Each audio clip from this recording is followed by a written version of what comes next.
Hello everyone, my name is Neelam and welcome to my channel Technical Tour with Neelam. So friends, today I'm going to show you how to create a calculator into the Python language. Let me open my Visual Studio Code. Here you can see that within just 50 lines of code we can create our calculator. So let's see how we can create it.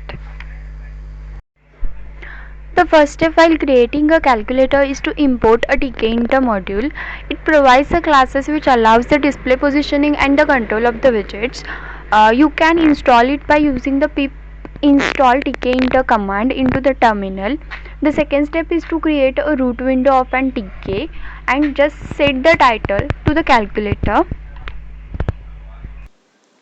After that we need one variable as an operator, then the text input is equal to string variable. Again I just created one text box. In that I just use the entry widgets, which is user to provide the single line text box to the user to accept the values from the user. In that entry functions, I just write a root window, then font is equal to Arial, size is set to the 20, and then the text should be displayed in the bold. Again all the properties like a text variable is equal to text input, then the border is set to the 20, then insert width is set to the 6, and then I just justify it to the right. Then dot grid is equal to column span is equal to 4. After that I created all the buttons like a button 7, button 8, button 9, and addition buttons are displayed in the row 1. Then the button 4, 5, 6 and subtractions are displayed into the row 2. Then button 1, 2, 3 and the multiplication are displayed into the row 3. And then the button 0, clear buttons, equal buttons, and then the division buttons are displayed into the row 4. Then write the column as a 0, 1, 2 and 3 respectively for all 4 rows. Let's see each button probably. In the button 7, here you can see that I just use the button widgets. The first parameter as a root window, then I just adding the padding to the 16, then the border is set to the 8, then the foreground is I just use as a black, then font is set to the Arial, size is set to the 20, and then text should be displayed in bold. Then the text is equal to 7. Here you can see that the command is equal to lambda dot button click.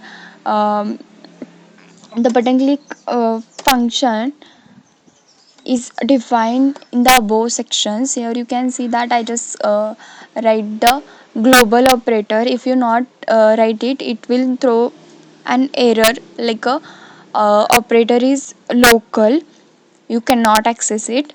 So just you must write this line. Then the operator is equal to operator plus string numbers, and then the text input is set to the operator.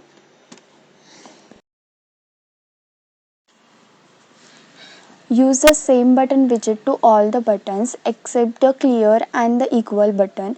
In the clear button, you can see that the command is equal to button clear display functions, and in the equal button, the command is equal to button clear functions. The definitions of that module is defined in the above section. Okay, here you can see that the text input is set to the uh, nothing. This is used to clear the text box. And in the button equals input functions, I just created one variable named as a result. This result is used to store the value which is evaluated by the eval function, and then the text input is set to the result whatever generated by the eval function. At last I just call the main loop. Yeah. Now our code is ready. Let me check it is working fine or not.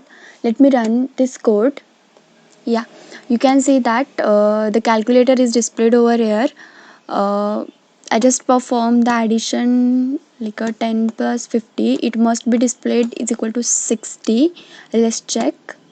Yes, you can see that the displays is displayed over the text box.